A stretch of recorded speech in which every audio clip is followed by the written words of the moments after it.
Mas é o seguinte, ó. É o seguinte. Eu mandei para vocês no grupo do WhatsApp agora um PDF. Mônica, ajuda a dona Clotilde a abrir o dela aí. Pega o celular aí, abre. Não, botei sim. Aquele dia no seu carro lá. Sério? Pior que agora eu não posso mais mexer por causa do... Mas dá uma olhada no irmão aí, do colega aí. Então fica ouvindo. Mas de qualquer forma eu vou passar o que já foi passado. É só uma revisão. Já abri. É o seguinte, o que a gente vai fazer hoje? Nós tínhamos... Deixa eu começar a explicar essa aula de hoje. Nós tivemos 3 perdas de aula, 2 porque eu faltei. Eu faltei para fazer uma prova de concurso público no domingo e faltei porque eu viajei para Dourados com um grupo de homens no outro domingo, certo? Então tivemos 2 perdas. E uma terceira perda, que foi aquele fim de semana da Multiplique lá, que o pastor pediu para a gente ceder a nossa aula para o pastor que vinha de fora. Mas a gente teve também uma outra perda, 4, que é a perda do dia 29 de dezembro. Porque a nossa aula ia até dia 29 de dezembro. A gente teria aula hoje, dia 15, 22, semana que vem, e 29. Eu fiquei sabendo essa semana que o pastor pediu para a gente fazer a aula só até o dia 22, que é a semana que vem, e não fazer 29. Então a gente perdeu 4, 2 minhas e 2 do pastor, né? E ainda vai perder o dia 22 também praticamente. Porque no dia 22, que é domingo que vem, vai ter aula, vai ter o nosso café da manhã de encerramento, que eu coloquei no grupo lá, vou colocar vocês 2 no grupo, para vocês poderem participar pelo menos da lista do café da manhã. Vai ter um encerramento no domingo que vem, e além do encerramento, vai ter também uma avaliação, uma prova. Só que essa prova é o seguinte, essa prova a gente vai fazer ela junto aqui, tá certo? O que eu pretendo fazer com essa prova? Se a Vanessa e o Pedro não brigarem comigo, eu quero fazer o seguinte. Eu vou passar para vocês as folhas com as questões da prova lá no dia 22. Tá certo?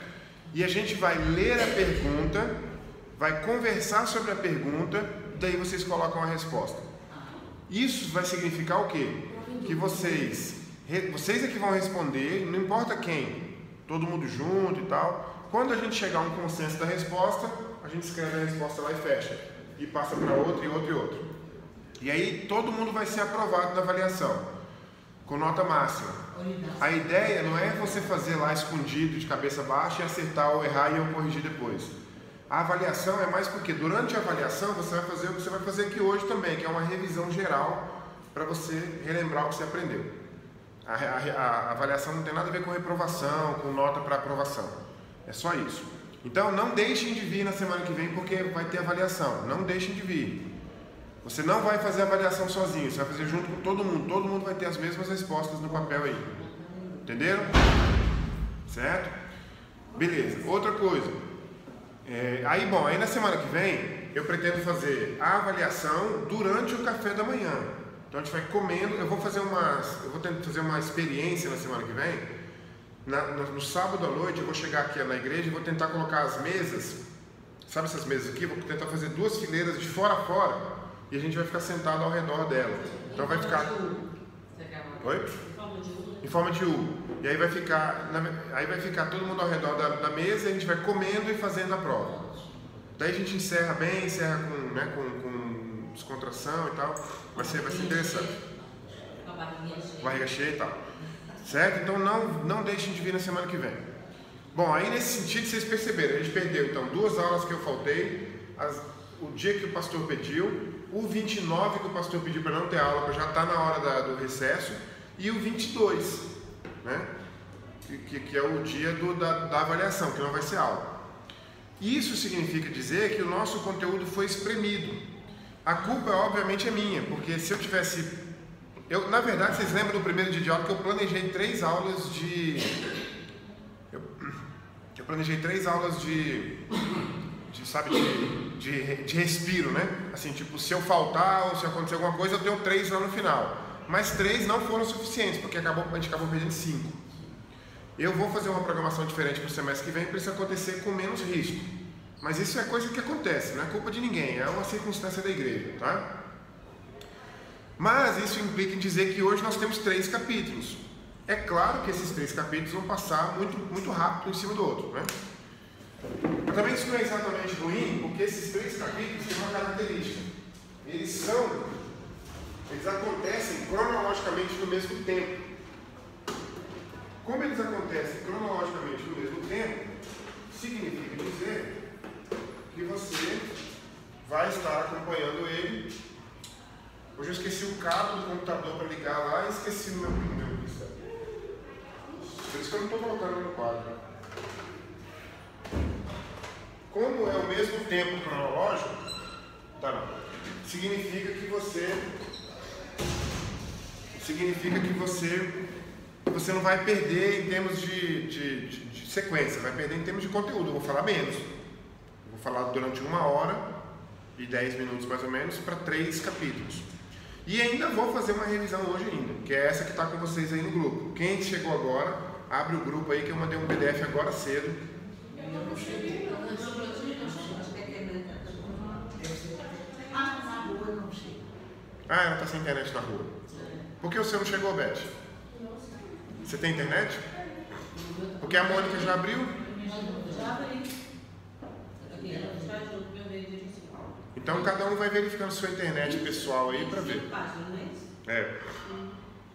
Mas também quem não tem não vai sentir falta. Eu só estou lendo aqui o que a gente já viu, certo?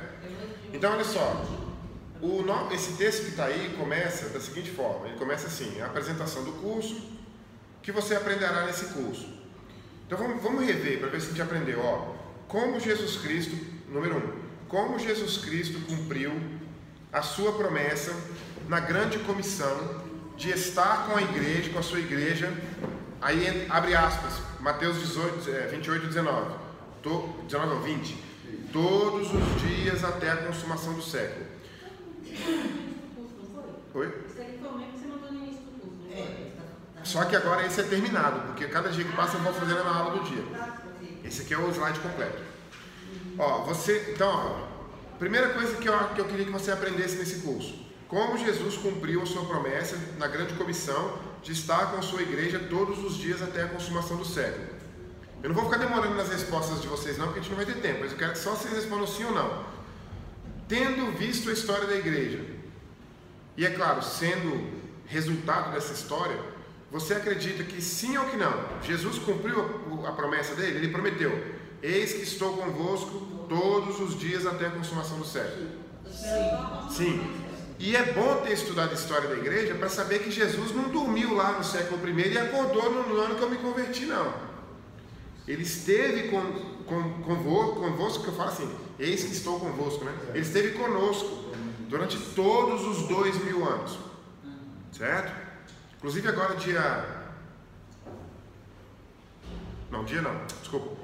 no ano de 2028, né? Daqui a 9 anos mais ou menos, daqui a 8 anos, a gente vai estar, entre aspas, celebrando o 2000 anos da morte de Jesus, né? Assim, grosso modo, né? Porque aquela data de 28 é uma data aproximada, segundo os cálculos, porque apesar de Jesus ter vivido em torno de 33 anos e meio, ele não nasceu no ano 1. Por causa de um erro de conta lá, em algum momento, ele nasceu mais ou menos no ano 4 ou 5 a.C. Então, teoricamente, em termos de número de contagem, ele teria morrido em torno de 28, certo? Então, para quem quer fazer um mestrado e um doutorado em teologia, é uma boa ideia estudar, né, 2000 anos de história da igreja pós-Cristo, né? Tá, segunda coisa que eu queria ter ensinado para vocês, que eu queria que a gente tivesse conversado e aprendido: os períodos e acontecimentos mais relevantes da história do cristianismo. Foi isso que a gente viu. Eu até esqueci de colocar aqui. Eu coloquei na próxima. Tem ainda os personagens mais importantes dessa história. Os personagens mais importantes dessa história, com os seus erros e seus acertos. Também foi isso que a gente viu. Nós aprendemos os períodos mais importantes. Eu vou escrever aqui porque eu gosto. Eu sei que vocês não vão conseguir enxergar daí, mas eu vou escrever do mesmo jeito. Entra aí, Jéssica, fica à vontade. Senta aí, pega uma cadeira. Os períodos. Dividindo geral. Não dá pra ver mesmo, né? Não, esse verde não presta. Dividindo. Tem outro. Tem azul, não? Alguém deve ter por isso, só que não quer sair lá para pegar alguma classe. Eu, então a própria Vanessa que fica por ao redor da igreja. Alguém que é responsável. Vê lá, por favor. Dividindo em assim, geral os 2000 anos, a gente divide normalmente em história da igreja antiga, história da igreja medieval e história da igreja moderna, certo? Então são 3 grandes períodos, macro períodos. Então aqui está dizendo, os períodos e os acontecimentos mais relevantes. Os acontecimentos mais relevantes, a gente pode lembrar de alguns aqui, eu vou passar por eles daqui a pouco, mas por exemplo, os concílios, a reforma protestante, obviamente, o fenômeno do papado, né? Ali por volta de 590, Gregório I e tal, e assim por diante. Então, os acontecimentos mais relevantes também. Deixa eu ver se isso aqui está bom. Essa tá melhor.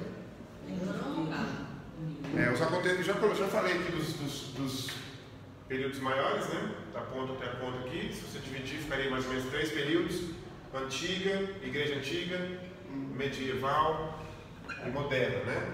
E aí os acontecimentos mais importantes, por exemplo, os concílios, a colocação do cristianismo como igreja oficial do império e tal. Na Idade Média, os acontecimentos mais importantes, o papado, mais concílios, né? Continuam os concílios, queda do Império Romano e tal, essas implicações para a igreja, o preenchimento do vazio político quando cai o Império Romano é feito pela igreja e assim por diante. Na Idade Moderna, obviamente, o evento mais importante, o acontecimento é a reforma, né? Mas a gente está agora estudando moderna, né? Então, eventos importantes também, os grandes avivamentos, que é o capítulo de hoje, né? Os grandes avivamentos, a colonização da América, por exemplo, que é o nosso caso especial, porque nós somos produto de uma colonização que tem um viés, tem uma linhagem, vamos dizer assim, cristã, né? Eu tenho uma grande vontade, eu gosto muito de lembrar de vez em quando, isso é uma brincadeira, tá? De lembrar de vez em quando de uma música do Raul Seixas, todo mundo que lembra, que é Eu Nasci há 10 mil anos atrás. E o meu sonho era ter nascido há 10 mil anos atrás.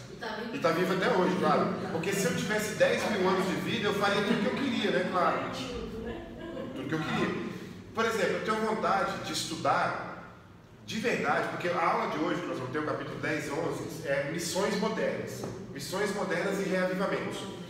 E eu tenho muita curiosidade para saber, como historiador, como era o espírito, assim, como era o espírito bíblico mesmo, bíblico de verdade, dos cristãos que colonizaram a América, sabe, os jesuítas e tal. Porque eu tenho certeza absoluta, sem dúvida nenhuma, que eles tinham um espírito honesto e autêntico de evangelismo.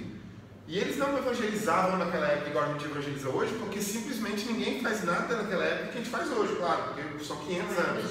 Claro, épocas diferentes, contextos diferentes, situações, possibilidades e impedimentos, presenças e ausências completamente diferentes. Mas eu tenho total certeza de que havia um espírito missionário, religioso, real e verdadeiro, que é óbvio, ninguém que está defendendo o jesuíta, que passava por uma proporção, um nível de racismo e tal, enfim. Se bem que até o próprio termo racismo não pode ser aplicado àquele povo, porque o termo racismo é uma percepção nova, nossa, não deles, né? Quando o português chega na América e fala assim, nossa, será que aquilo ali é gente? Será que aquilo ali merece ser evangelizado? Isso não é racismo, pelo menos não é esse nome que deveria ser dado. Isso é uma forma ruim, errada e negativa de ver o outro, mas é a forma da época, né? A gente também tem formas erradas de ver o outro em todas as esquinas. A denominação se ocorre o tempo depois. Tem coisas que acontecem hoje que a gente não tem denominações que daqui a um tempo alguém contextualizará. Exatamente. Bom, deixa eu sair desse quadro. Então, aí a gente continua. Aí a gente teve os períodos e acontecimentos mais relevantes da história do cristianismo, os personagens mais importantes dessa história, com seus erros e acertos. Gregório I, por exemplo, o primeiro Papa, vamos dizer assim, na nossa percepção protestante, ele é o primeiro Papa. Cheio de erros, cheio de acertos. Agostinho de Hipona, o teólogo principal da história do cristianismo, cheio de erros.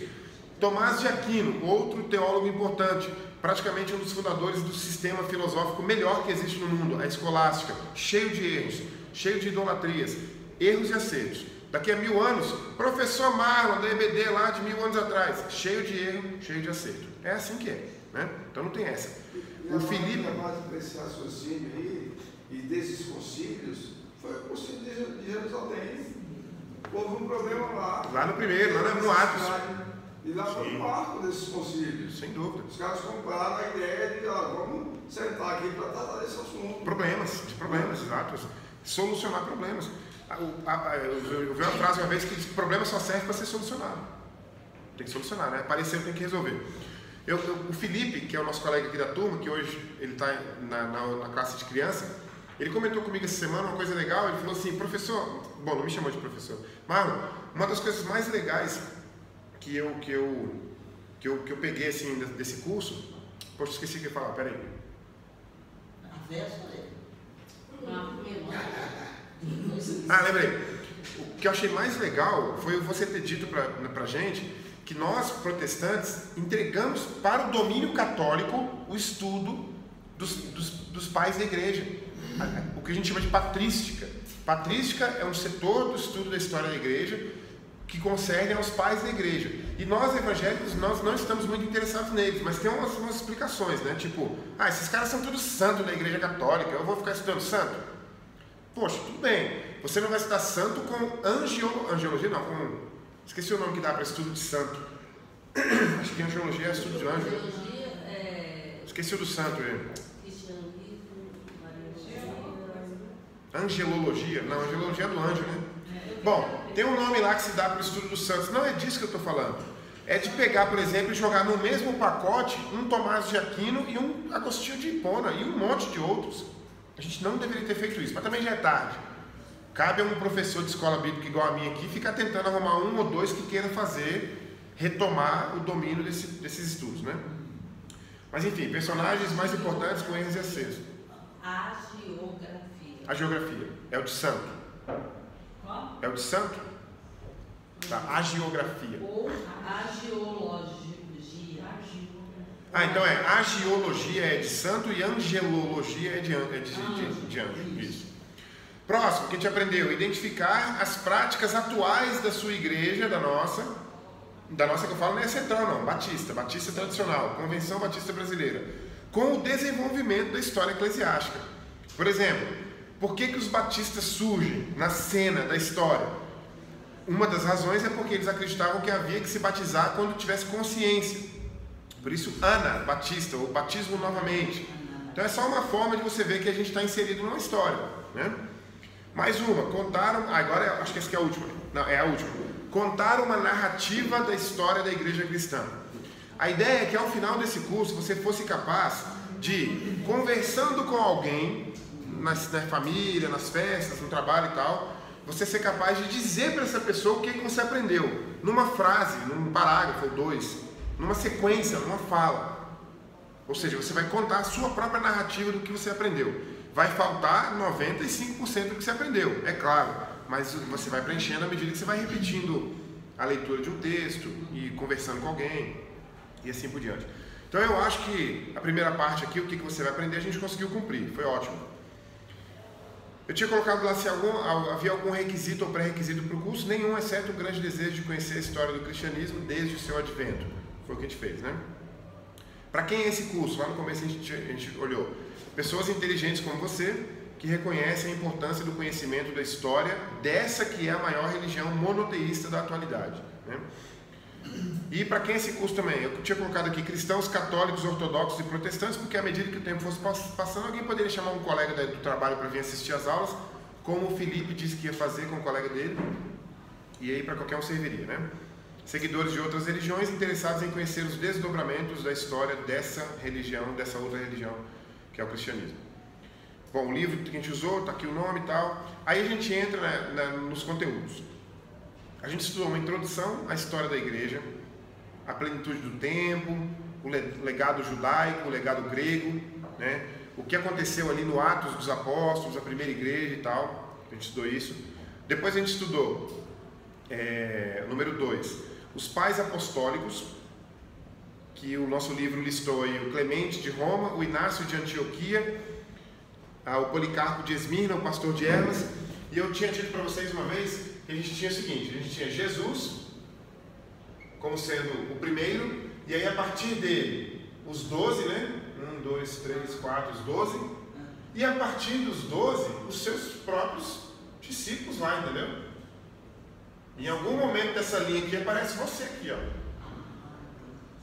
Ou seja, quem é esse grupo de pessoas aqui? São os 12. A gente conhece eles da Bíblia o tempo todo. E essa é uma crítica que eu faço, não aos pastores e não ao modelo da igreja, mas é uma crítica que eu faço às igrejas como um todo. A gente para de estudar ali naquele ponto.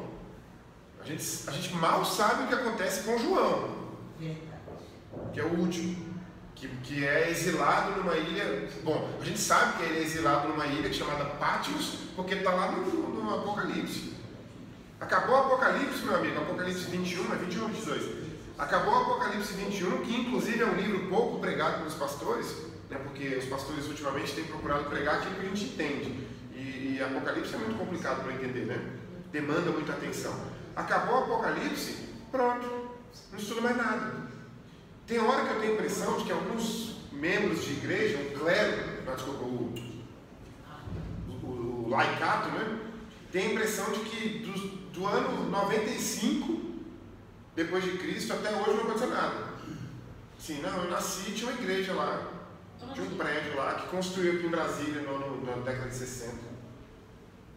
Né? Então a gente precisa resgatar na igreja o espírito de estudar a história da igreja. Né? A gente precisa. Eu não sabia nada disso. Isso, pois é, tá vendo? Uma pessoa que tem 40, 50, sei lá, 60 anos de vida cristã, 60 anos frequentando uma igreja. Jesus, eu não sabia nada da história da igreja. Né? Quer dizer, sabia sim. Eu quero conversar a respeito. Isso. Quero aprender. Então, ó, aí a gente viu os pais apostólicos, que são aí você pode calcular do jeito que você quiser. Você pode chamar Jesus e os 12 aqui de primeira geração. Isso. Você pode chamar esses aqui, que são a segunda geração. E você pode chamar, aí os próximos a gente também viu, que são os apologistas, que é a terceira geração. Esses aqui já criaram os seus discípulos numa terceira geração, que são os apologistas. Certo? Porque eles defendiam a fé. E lembre-se, eu falei isso aqui algumas semanas seguidas.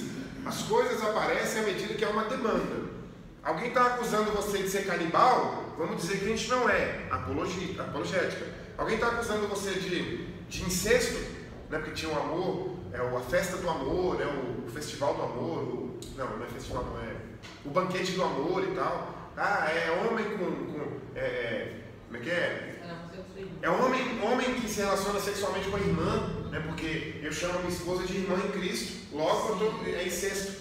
Então está te acusando de incesto? Não é incesto? Tem que responder, tem que dar a resposta. Está te acusando de... Aí na próxima geração tem mais outra acusação. Aí vai ser aqui nas gerações aqui. Na quarta geração, que a gente viu também aqui, que é o próximo capítulo, a gente tem a teologia. Então esses teólogos aqui, as perguntas e a demanda social, cultural era outra. Era assim, mas esse povo aí não estuda, não tem gabarito intelectual. Olha só o tipo de fé deles. É um conto da carochinha. Qualquer um cai num conto como esse. Não é isso. Tem um aspecto filosófico por trás, histórico, enfim, né? Filosófico, lógico, metafísico e tal. Então essa quarta geração, que foi o nosso quarto capítulo, a gente estudou também nesse sentido de conhecer o início de uma teologia, né? O primeiro momento na história em que há uma teologia de fato. Até então não tinha teologia, até então tinha assim, eu como bispo, eu estou levando o meu povo, o meu rebanho, como pastor, estou levando o meu rebanho a caminhar espiritualmente. Mas eu não estou ensinando teologia para eles, não tem demanda. Ninguém quer saber teologia. Ninguém quer a explicação do que aconteceu na cruz. O máximo que eu preciso é que ele acredite que Jesus morreu por ele. Já está bom demais. Mas tem um momento que passa, não está bom demais. E interessante que nós voltamos a esse momento hoje em dia. Eu confesso pessoalmente para vocês que eu me converti em 99. Aí assim, tem uma parcela de responsabilidade minha e tem uma parcela de responsabilidade dos meus pastores naquele período. Então de 99 até 2009 eu não tinha a menor ideia do que tinha acontecido na cruz. Não. Nada, zero. Até o dia que eu li o livro chamado A Cruz de Cristo, do John Stott, que é completamente sugestivo para vocês. A Cruz de Cristo, John Stott. É nesse livro que eu consegui compreender de fato, por completo, de forma abrangente, o que aconteceu na cruz. O que Jesus foi fazer na cruz? Morrer no meu lugar. Esse é o clichê. O que significa isso? Por que ele foi? Por que Deus não deu um estalo assim, como ele falou, haja luz, haja salvação? Alguma coisa há por trás disso. A Ana Luísa, minha sobrinha, no dia do jantar lá, eu fui buscar a Ana Luísa com a minha mãe, a Ana Luísa veio perguntar, olha só que coisa, perguntar para mim o que... Bom, ela não perguntou com essas palavras, mas eu tive que explicar a Trindade para a Ana Luísa. Ela perguntou, como pode ser 3 e ser 1? Como pode Jesus ser Pai, ser Filho e aí ser Deus também, sendo que o Pai é Deus? Ela perguntou, como é que Jesus é Deus se ele é filho de um homem? De um homem. Se você quiser entender o que aconteceu na cruz, eu sugiro que você pelo menos leia esse livro, A Cruz de Cristo, tem ele em português. Se você quiser entender de outras formas, há outras formas. Senta com o pastor numa manhã de terça-feira aqui, de quarta-feira aqui no gabinete dele, que ele explica. Ele sabe, eu tenho certeza que ele sabe. Ele só não explica no púlpito sistematicamente. Não é o projeto dele, ele é um pastor de ovelhas. Para a ovelha não desgarrar do rebanho, ele é pastor de ovelhas. Ele não é teólogo. Ou quer dizer, ele é teólogo por formação, ele não é professor de teologia. Nós ali não estamos no curso de teologia. Então, a teologia passou a ser necessária, o capítulo 4 foi isso. Aí a gente foi para a igreja medieval, que é aquele segundo período maior, né?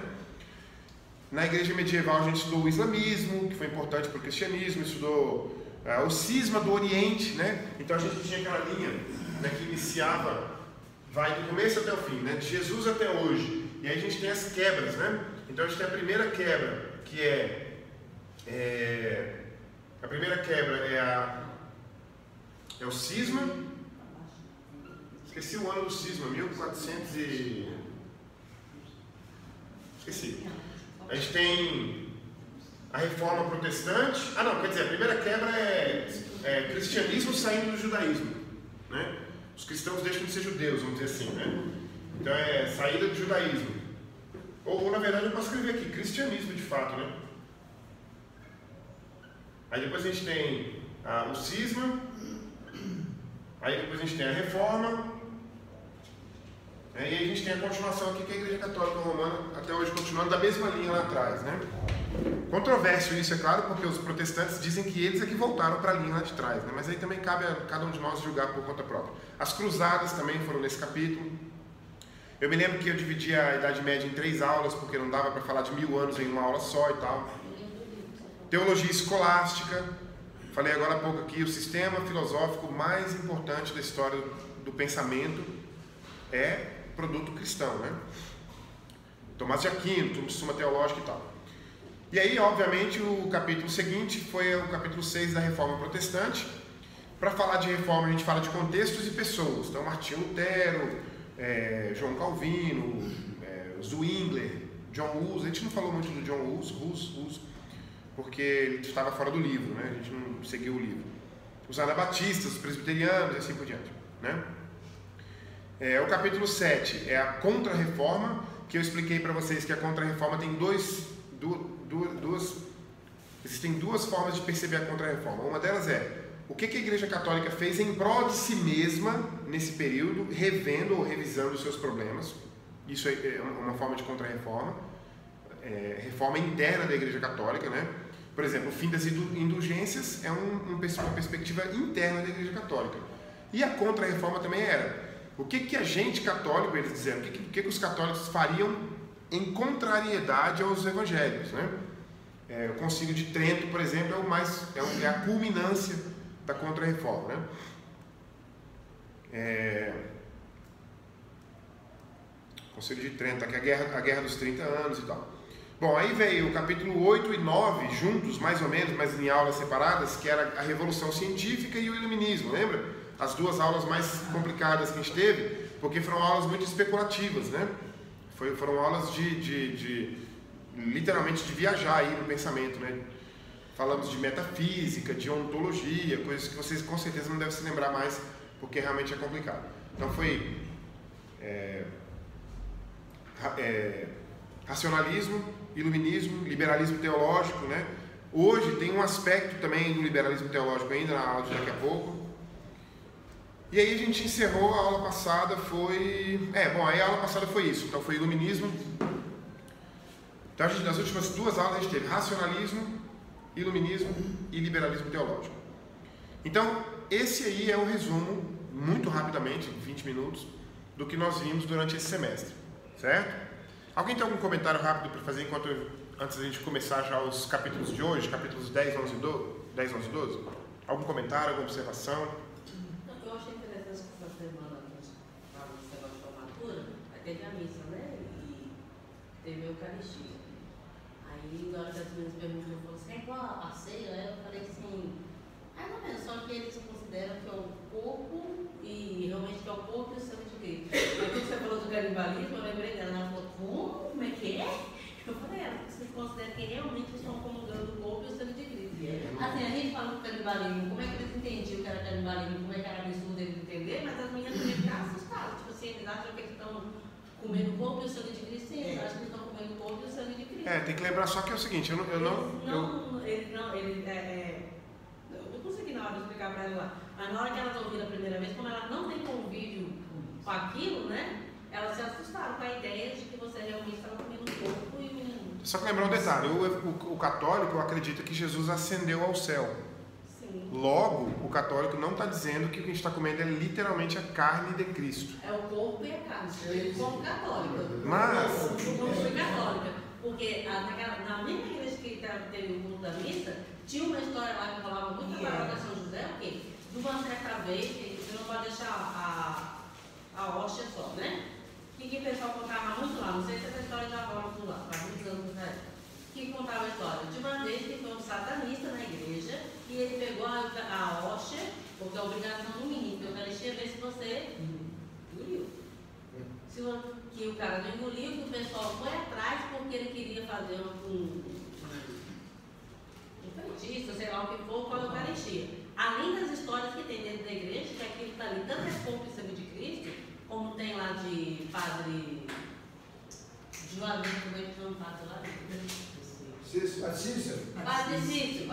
Tem história de Padre Cícero, Padre Cícero, que uma beata comeu a hóstia, mudou, ele definitivamente é o corpo e o sangue de Cristo transformado, que eu acho que você entra. Bom, eu não tenho o que dizer porque eu não conheço nem a teologia por trás disso, não conheço a história por trás disso e não conheço como que eles veem isso na prática hoje em dia, então eu não sei nada. Mas enfim, o que eu queria dizer é só o seguinte, é que para mim faria sentido assim, se eles acreditam que Jesus ascendeu ao céu, logo eu não posso estar comendo o corpo de Jesus. Por exemplo, eu poderia estar comendo o corpo de Paulo, porque pegaram um pedacinho lá e guardaram e foram dividindo em milímetros para distribuir pelo resto dos tempos, porque pelo menos eles acham que Paulo está enterrado num buraco lá qualquer, né? Mas eles sabem que Cristo não está enterrado em lugar nenhum, então não daria para pegar o corpo dele lá, a matéria. Então aí eu sei menos ainda. Mas a gente não pode nem mastigar.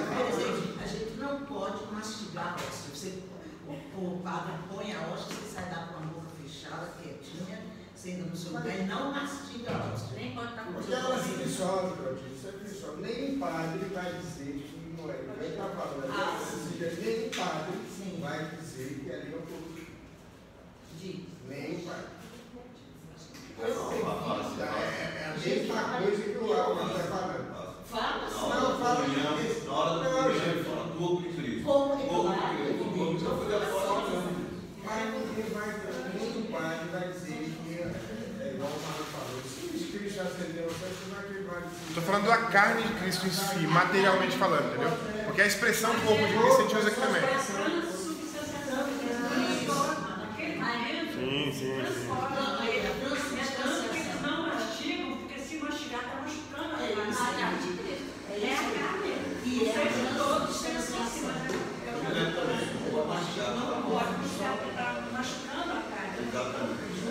Sendo que na cruz O que pensa, eu não posso dizer o que pensa. Eu, como professor de catequese, estudei para tudo. O que pensa, eu não posso saber, mas aquilo faz isso. Está errado, não voltava na hora. Reverência você fica. É feito de qual material? E ela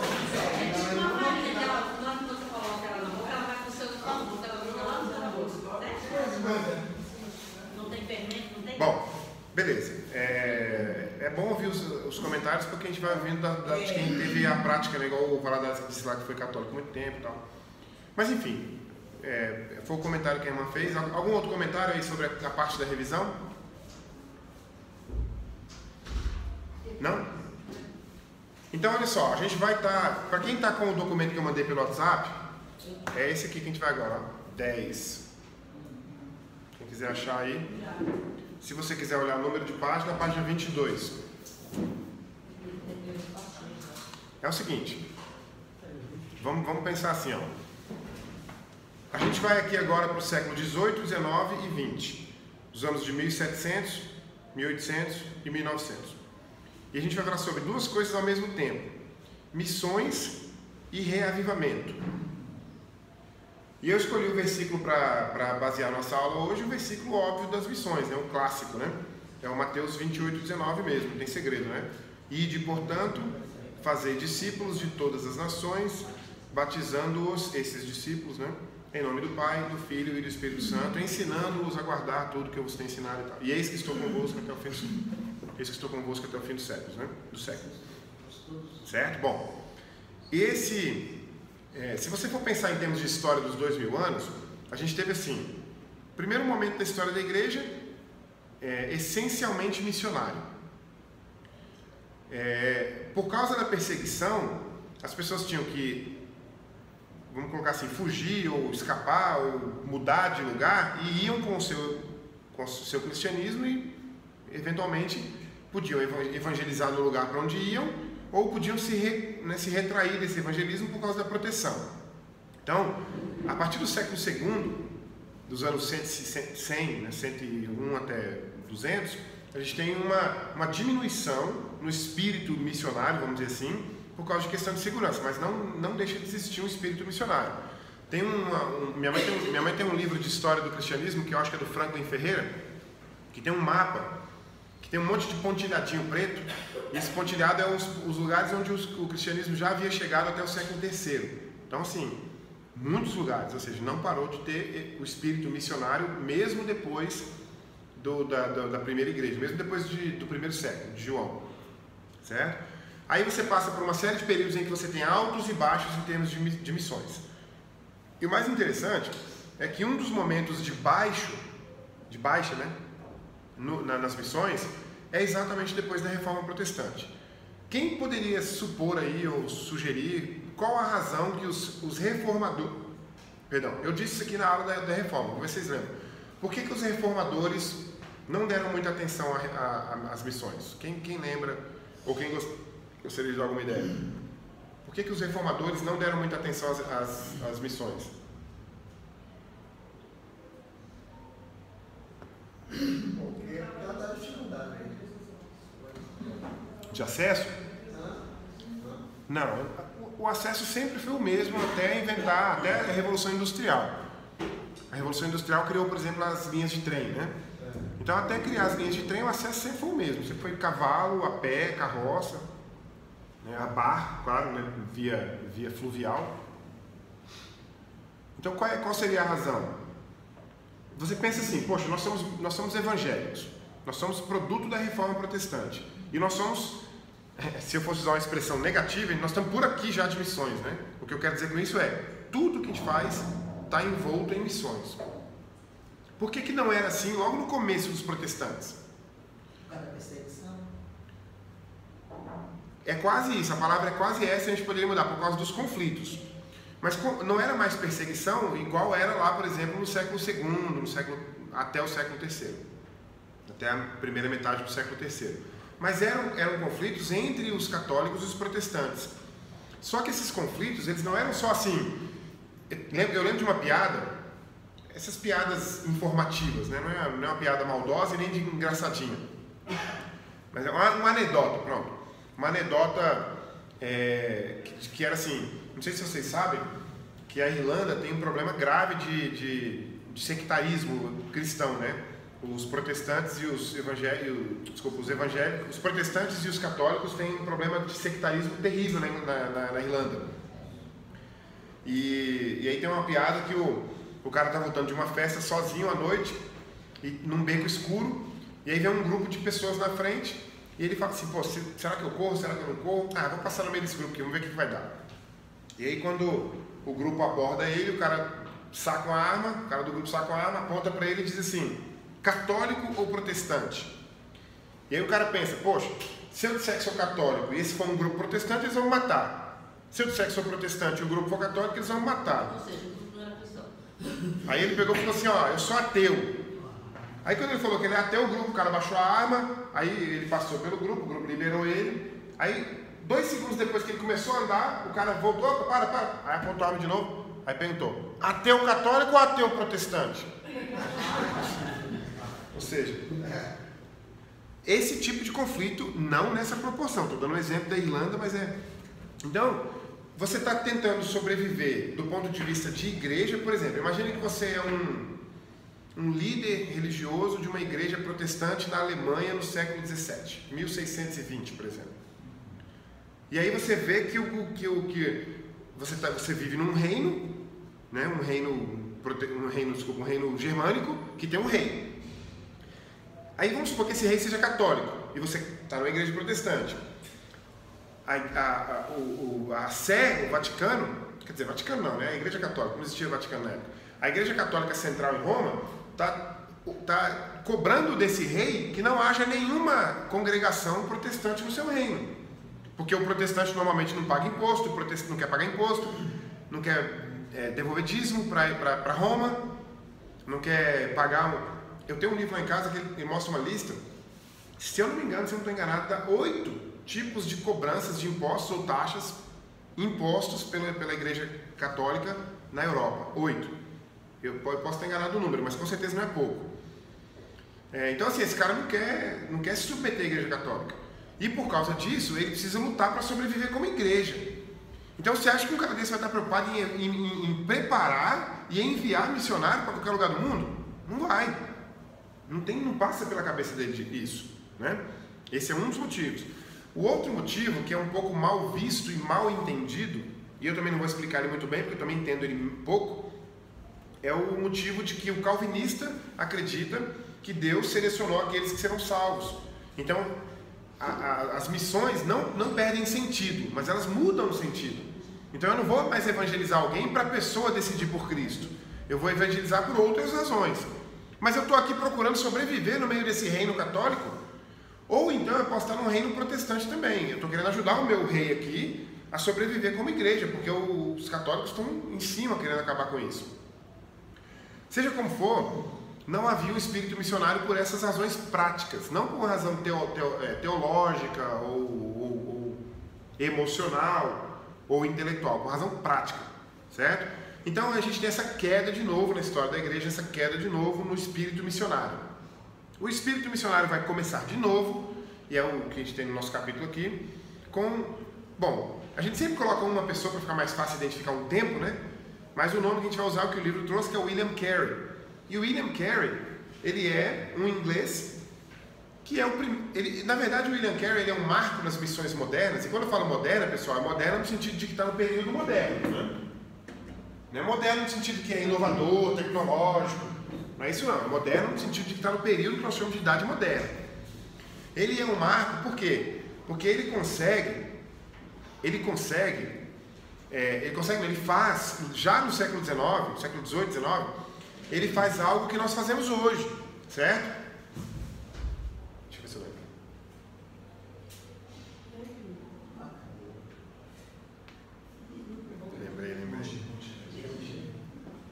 Lembrei.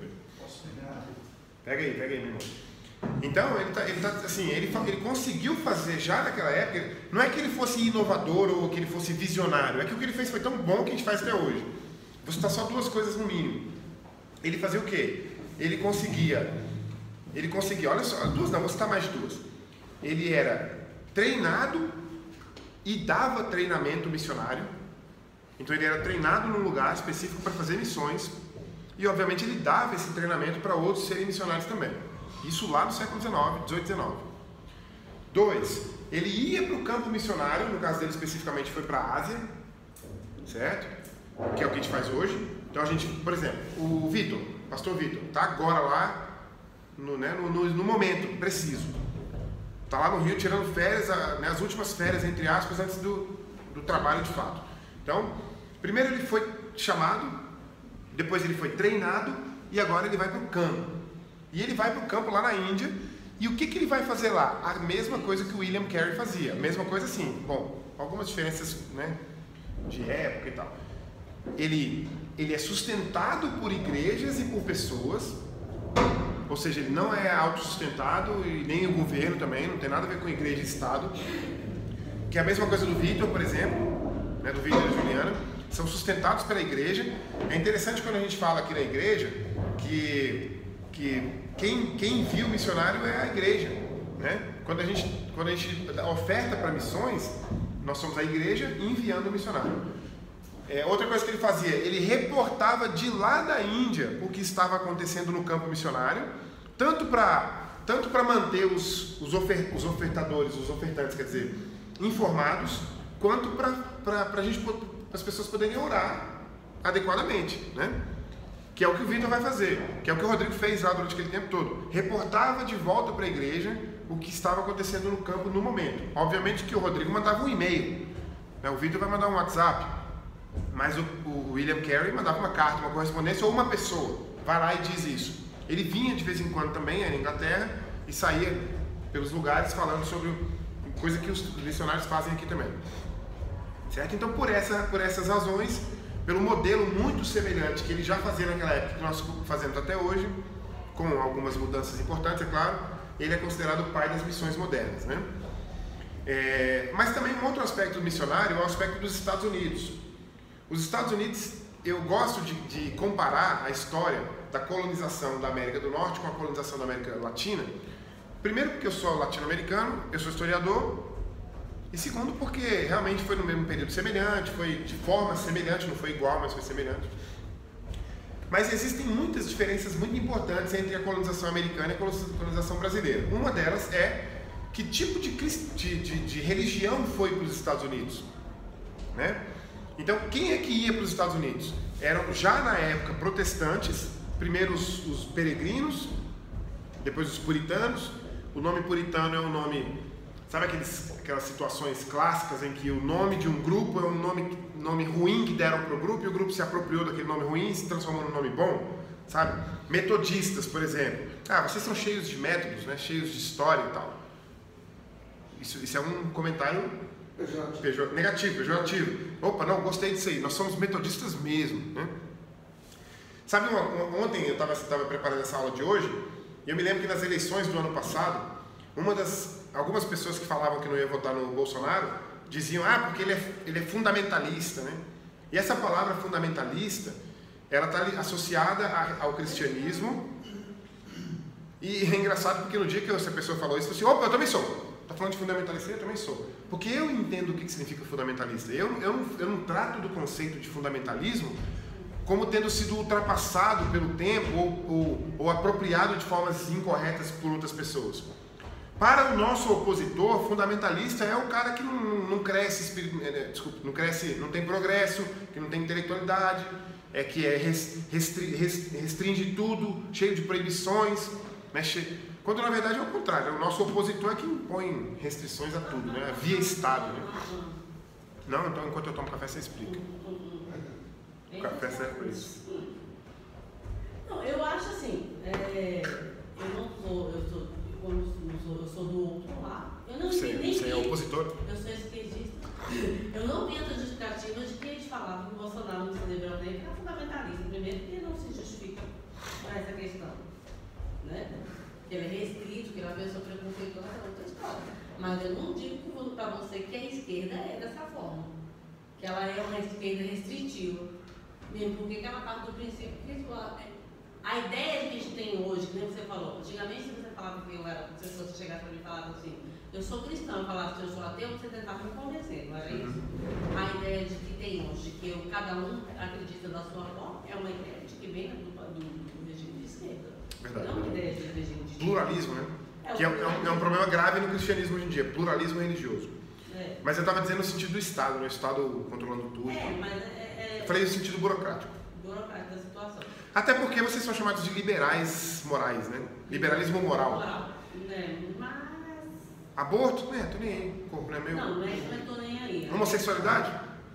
Não é que não estou nem aí, estou aqui. É, ótimo. Quando havia Tô aqui. tudo, né? Eu acho, eu partir do princípio, você gostaria de ser imposto a participar de um culto espírita? Tô achando que você é conservadora moral, hein? Também. Você gostaria de participar de um culto espírita?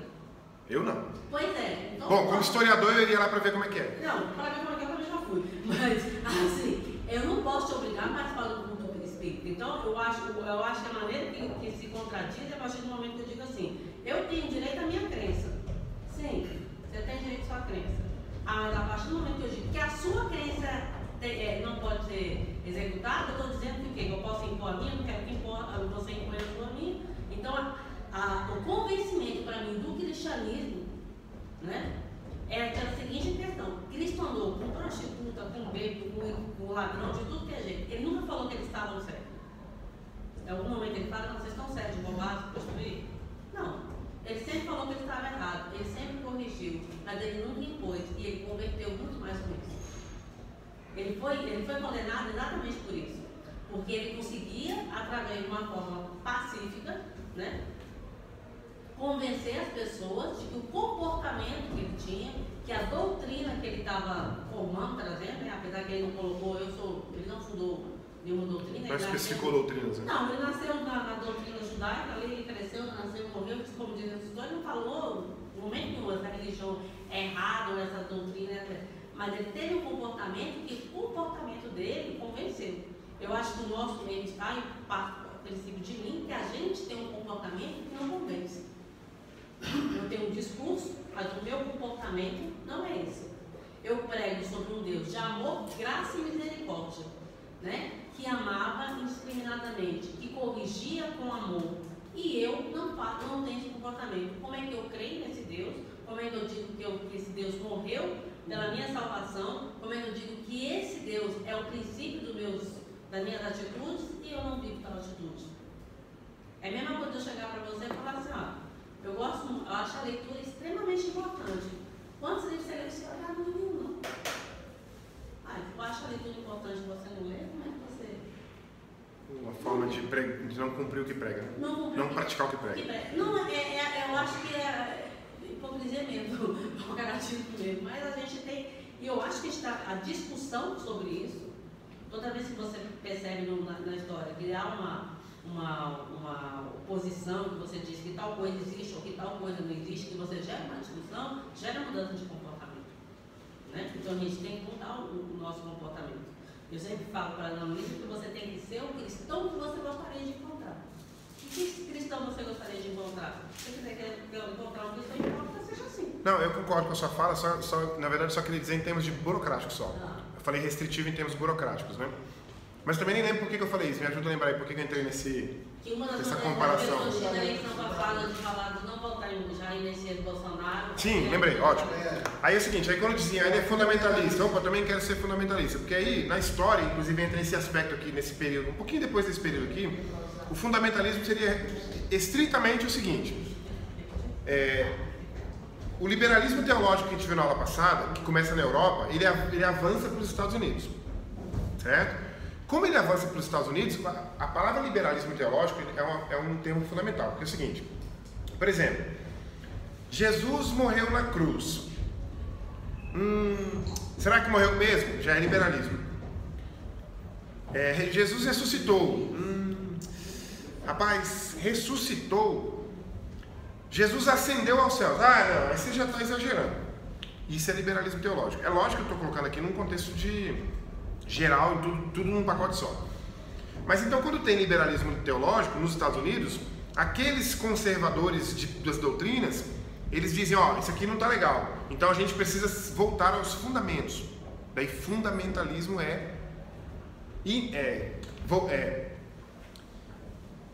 defender fundamentos inegociáveis.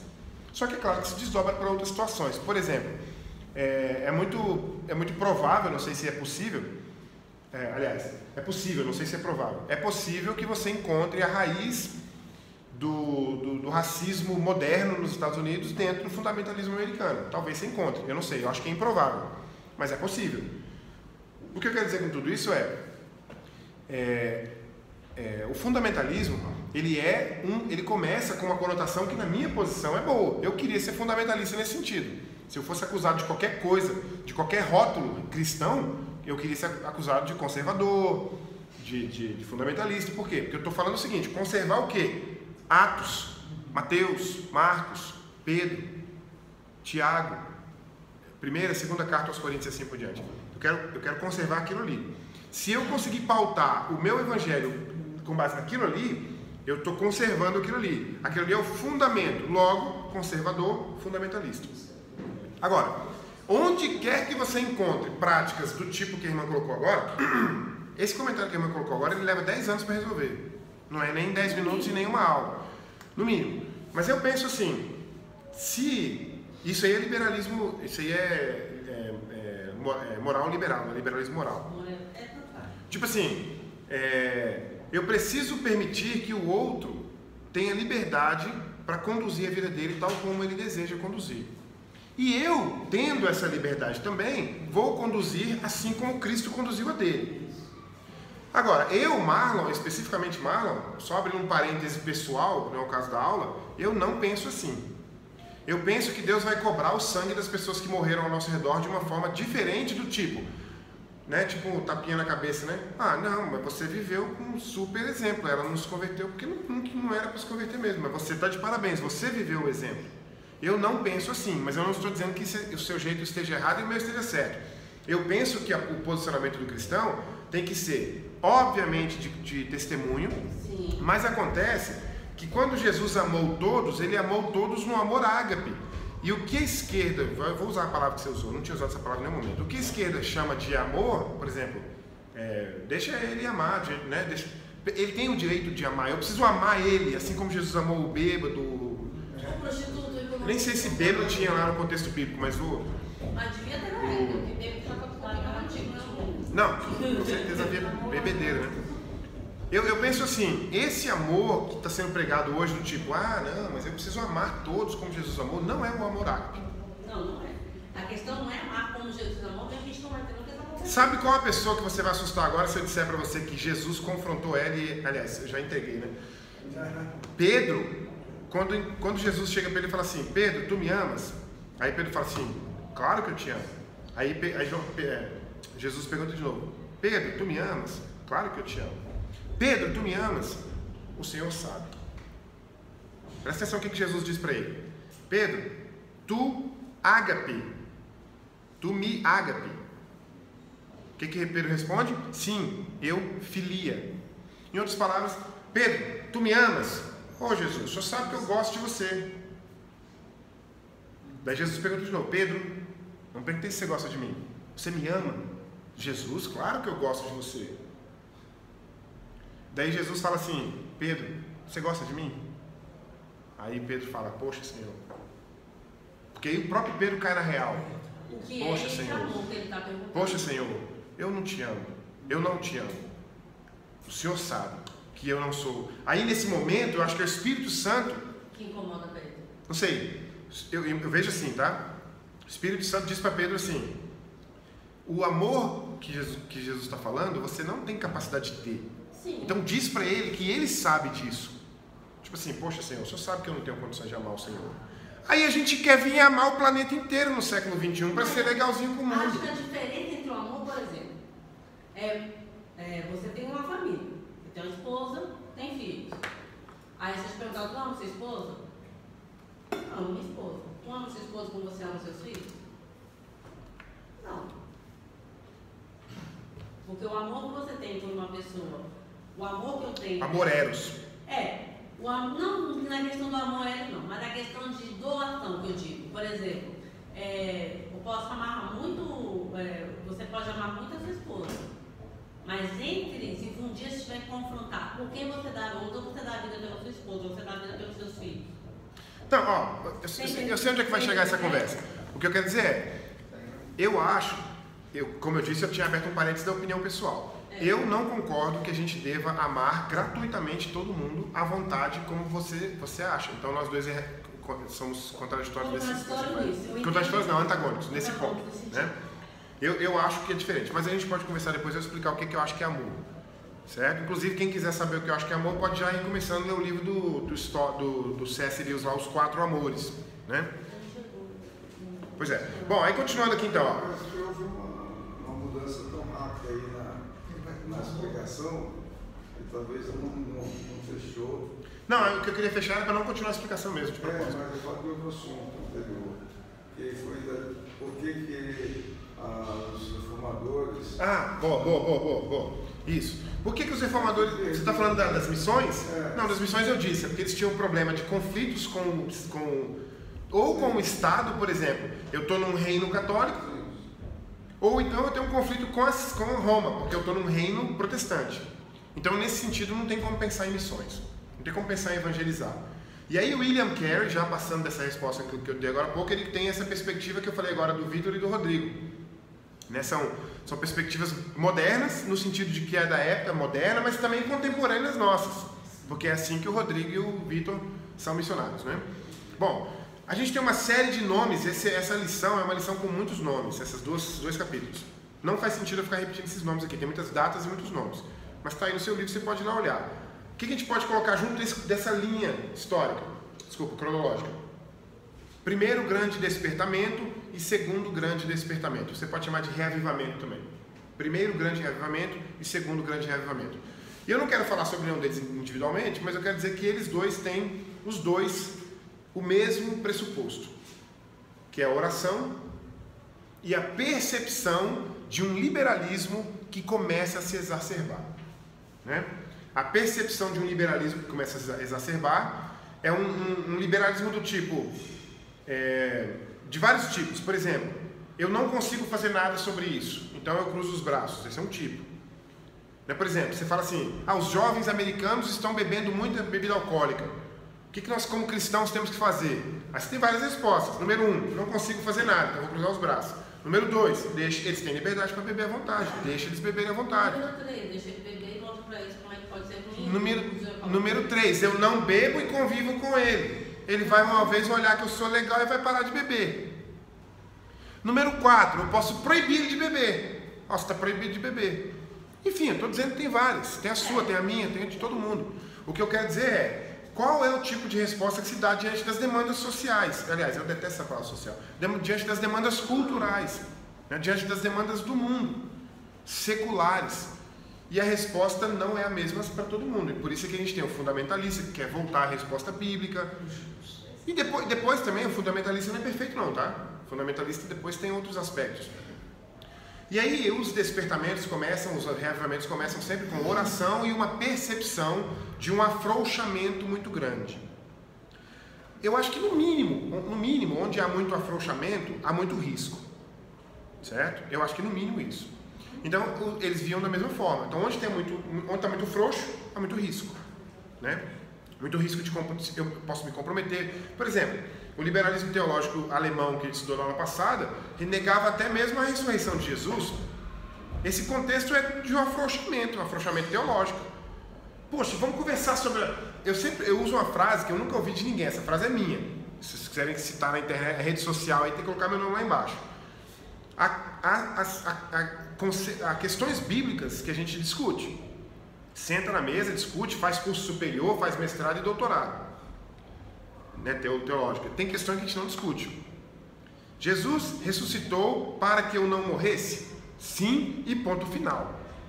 O dia que você sentar para discutir isso, é liberalismo teológico, é o risco que você vai ter de eu acreditar que Jesus ressuscitou de dentre os mortos e ele não. E aí quando a gente parar a conversa, eu vou para casa e encontro com o motorista do ônibus e digo, Jesus ressuscitou. Ele encontra com outro motorista e diz, eu vinha discutindo ali agora se Jesus ressuscitou mesmo ou não. E aquele cara que está com dúvida fala, opa, não sou só eu, talvez Jesus não tenha ressuscitado mesmo. O afrouxamento tem no mínimo o risco. O afrouxamento tem liberdade, mas tem um risco também. E quando, por exemplo, se eu tenho... Você diz o quê? Que o fato de se discutir traz risco. Tais coisas, mas certas o fato coisas. de discutir bom também traz. Se eu estiver impondo para você que Jesus ressuscitou dos mortos para que eu seja salvo, o risco é de que você vá para o céu. O risco não. Você pode me impor, eu não posso não discutir, mas eu posso duvidar. Não, mas aí, pelo amor de Deus. Eu não estou falando em inculcar. Eu estou falando de dizer o seguinte: a Igreja Batista Central de Taguatinga bateu o pé. Lembra do Wellington no dia do jantar? Quem não gostou, não brinca. Você duvida que Jesus ressuscitou? Duvido. Você quer uns livros? Quer, manda. Um ano depois, duvido ainda. Você quer conversar comigo? Quero, vamos conversar. 3 anos depois, você duvida ainda? Ah, meu amigo, então é o seguinte: ou você procura um lugar onde as pessoas não acreditam que Jesus ressuscitou, ou tolera. Você diz assim, não, né? No momento que eu vou para, por exemplo, eu vim para cá, eu acredito que Jesus Cristo ressuscitou, isso não se discute. É o que eu estou dizendo. Há imposições. Há imposições. Se você concorda com aquela situação, você se adequa ao grupo que também está. Mas o meu posicionamento é de que eu quero fazer parte do grupo que impôs aquilo. Eu não quero chegar no céu e Deus falar assim: eu peguei você numa parada gay lá em São Paulo uma vez, e você estava lá porque o seu colega de trabalho era homossexual e ele te convidou, e você foi querendo convidar ele depois para ir para a igreja. Eu te peguei lá um dia. Quem foi que você influenciou lá naquela parada gay? Não, isso não justifica. O negócio que eu vou no mesmo lugar, entendeu? Que você vai para me convencer no meu, não vai me convencer. Esse é um problema que eu acho que eu não quero ser pego nele de jeito nenhum. Então, nesse ponto, eu tenho uma parcela de imposição. Eu tenho uma parcela de... Aliás, o negócio fica um pouco mais abrangente para mim quando eu digo para você que eu sou contra a democracia. Daí você arranca os cabelos, né? Não, eu sei que é democracia. Não arranco, não. Eu sou contra a democracia. Mas eu não vou explicar isso hoje. Isso é um aspecto político. Então... Eu sou aristocrata. O resultado do afrouxamento dava uma percepção para alguns grupos de que havia um problema. E esse grupo, portanto, orava e voltava. E esse voltar eram os reavivamentos. 2 famosos nos Estados Unidos, um deles muito mais voltado para a oração e o outro muito mais voltado para a prática. Certo? Prática eu falo evangelismo mesmo. Nessa onda de reavivamentismos, Billy Graham, o homem considerado que mais evangelizou pessoas diretamente na história da humanidade, né?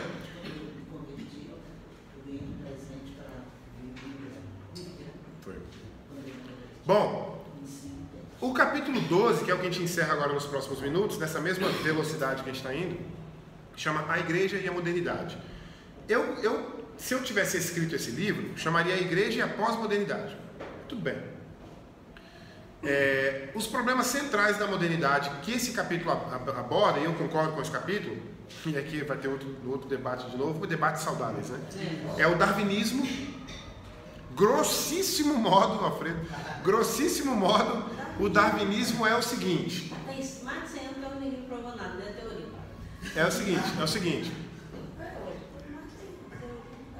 Se você acredita que o universo iniciou com o Big Bang, como muitos cristãos sérios acreditam, você vai acreditar que a partir do Big Bang, todas as coisas materiais se formaram.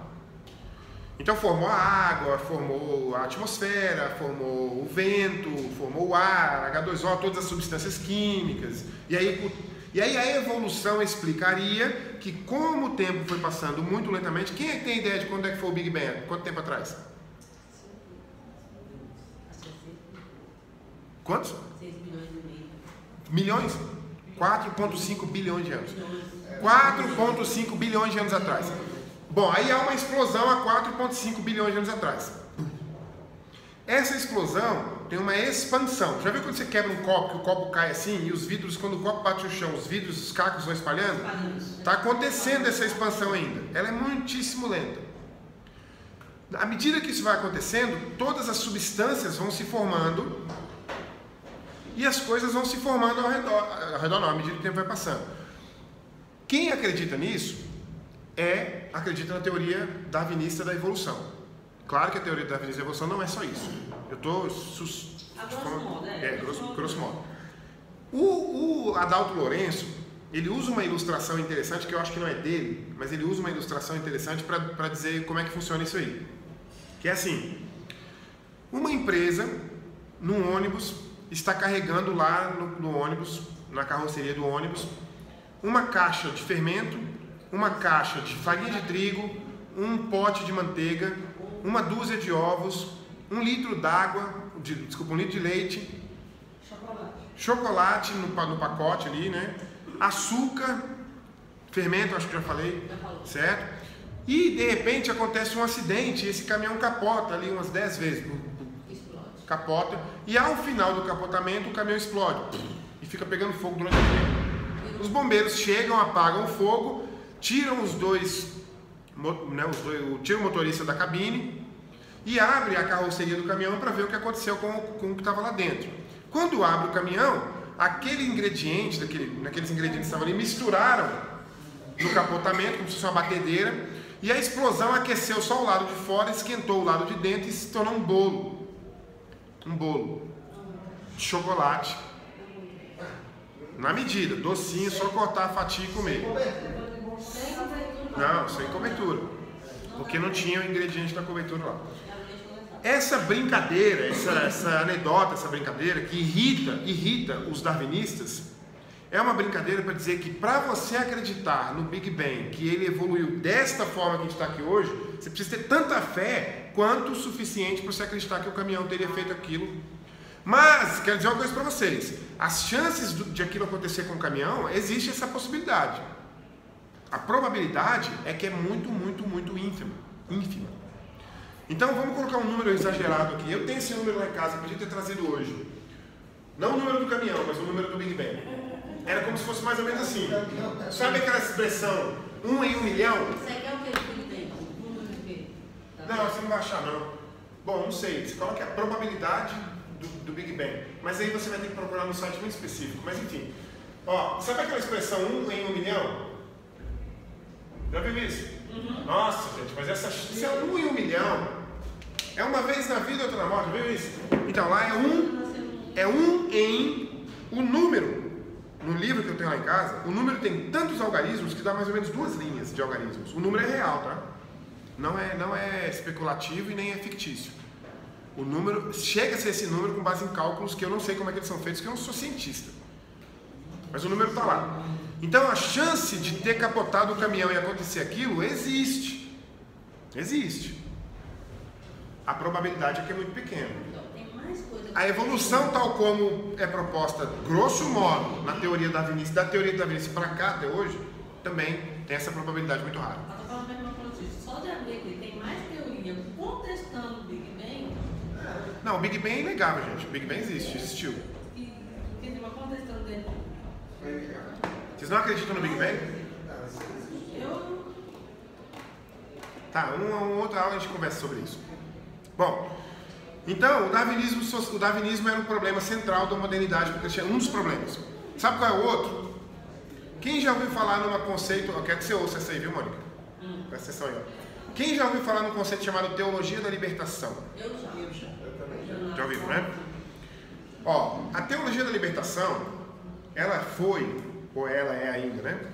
Eu vou usar expressões arriscadas, gerais. Já vou logo me desculpando desde o começo. Né? Eu vou usar um conceito arriscado e geral. Mas como é que fala? Eu acabei de falar, gente. A teologia da libertação, ela é grosso modo, assim, ela é grosso modo o seguinte. Ela é um namoro, ela é um relacionamento, uma amizade. Um flerte. Um flerte, pronto, ótimo. Um flerte entre o cristianismo e o marxismo. Definido pelo Leonardo Bloch. Isso mesmo. Sim. Quando se dá o acontecimento da Revolução Industrial, existe um êxodo muito grande do rural, um êxodo um êxodo do ambiente rural, da região rural, para a cidade, onde as novas fábricas estão sendo construídas. As condições de vida desses novos trabalhadores operários das fábricas é muito ruim. Se bem que essa semana eu conheci um livro que eu estou dando água na boca para lê-lo. Eu não sei o nome de qual porque eu não comecei a ler ainda, mas geralmente quando eu estou lendo um livro eu sei o nome de qual para sempre. Mas eu vou tipo, não, que isso, estou lendo livro todo dia, olhando para ele toda hora. Você tem que saber os livros que você leu, velho. De cor. Não, para sempre. Você tem que saber. Você tem que pegar o livro e falar assim, eu já li, tenho certeza. Poxa, você se relaciona com o livro pelo menos por uma semana. Não é possível. Esse livro é uma tese de que as condições de vida no campo, lembra o nome, no campo, o êxodo do campo, né? As condições de vida no campo não eram melhores do que as da cidade, como dizem os marxistas. Quando? Na época da Revolução Industrial. Porque a tese marxista é: o êxodo rural do campo para a cidade transforma a vida dessas pessoas no inferno, porque a condição de vida deles é muito ruim, causada pelo capitalismo. Na cidade? Na cidade. E os cristãos queriam resolver esse problema por amor, não porque eram marxistas. Então eu tenho um padre lá qualquer, um pastor, e eu estou lá na Inglaterra do ano 1790, por exemplo. Eu sou um pastor evangélico de uma igreja na Inglaterra. E eu começo a ver que há muita sujeira na rua, esgoto a céu aberto, que não acontecia há 50 anos atrás. E eu que sou inteligente, eu digo o seguinte: isso é o resultado da Revolução Industrial. É o resultado, porque a gente fez uma inovação muito rápida sem infraestrutura. Não é culpa de capitalismo. A ideia de que o quê? Vamos organizar, que eu não perdi. Organizar o pensamento. A ideia de que eu tinha uma condição ruim na vida na zona rural. Não, ninguém dizia isso antes. Quem vai dizer é esse pensador atual agora. Eu tinha uma A condição rural, do livro campestre. que eu falei. Não, mas o livro é. Que você tinha uma vida ruim na zona rural, e por esta vida ruim eu fui levada. Não. A tese é: existia um padrão de vida X no campo. Bom ou ruim para ele? Ruim. E ele vai para a cidade por causa da oportunidade de emprego nova, por causa da indústria. Não, claro, a ideia é essa. Mas ele tem uma vida tão ruim quanto. Mas ele tem uma vida tão ruim quanto. Tão ruim quanto ou pior? Ou tão ruim quanto ou pior. Pior. Então, Não muito pior. A outra tese ideia, é essa ideia que ele tem. Essa é a ideia desse autor que eu esqueci. Não vou lembrar o nome dele aí. Aí a ideia que você diz, o marxismo. O marxismo dizia: estava tudo as mil maravilhas no campo, e o desgraçado do capitalismo trouxe os povos para sofrer na cidade. Essa é a história do marxismo. Me impulsionou. Essa é uma parte da história do marxismo. Me Me impulsionou. Me chamou. Qual a diferença? Porque, por exemplo. Eu impulsionado, eu vou por curiosidade. Se você me chamar, eu vou. Então tá, seguinte, imagina só uma situação real no século XXI. Você mora numa cidade de 20 mil habitantes na roça e você tem uma filha. Você tem uma filha que quer ter uma vida melhor. Você manda ela para a cidade grande para estudar a faculdade. Sim. É isso. Isso é impulsionamento ou chamamento? Você que decide. Chamamento. Tudo bem. Então o capitalismo chama o pessoal das mil maravilhas do campo para a cidade deteriorada. Essa é a tese que durou 250 anos. E há pouco tempo atrás, esqueci o nome do cara. Eu acho. Não, mas eu posso ficar tranquilo. Tá. Vou lembrar. Eu vou lembrar que eu quero ler. Bom, é o seguinte: os cristãos honestos, eu tenho que encerrar a aula porque acabou o tempo. Os cristãos honestos diziam o seguinte: nós, como cristãos, não podemos deixar as pessoas nessas condições terríveis aqui da cidade. Nesse momento surge uma necessidade de fazer alguma coisa em defesa desse operário pobre. Só que quando você quer ajuda, você busca toda que está disponível, né? Às vezes, né? Esses cristãos bem intencionados começaram a buscar ajuda de sindicatos, dos partidos de esquerda e, obviamente, dos comunistas. Aí essa aproximação, isso que eu estou chamando de flerte, esse flerte é o que a gente chama de evangelho social. Por isso que eu não gosto da palavra social, é pessoal isso. Porque volta muito para o lado da esquerda, dos estudos sociais, justiça social, detesto essa expressão. E aí o que acontece? Por causa disso a gente tem a teologia da libertação, e no ramo evangélico nós temos também o nosso diabinho. Brincadeira, vou te provocar mesmo de verdade. Nós temos o nosso problema no ramo evangélico que chama missão integral.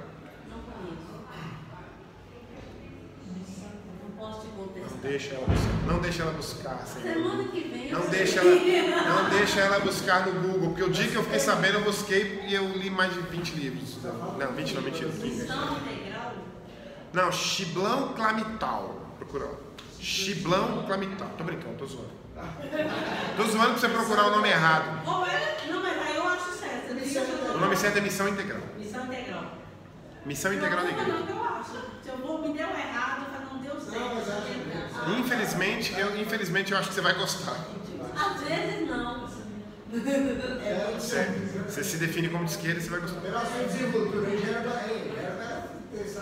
É muito estudo e eu pouca coisa aprendi, botei na cabeça que ser O ideal é que eu sou Quero ver dar errado. Às vezes a gente Ó, dá muito longe. Eu vou encerrar com a oração por causa do horário e vocês decidam o que vocês fazem, certo? Vamos orar?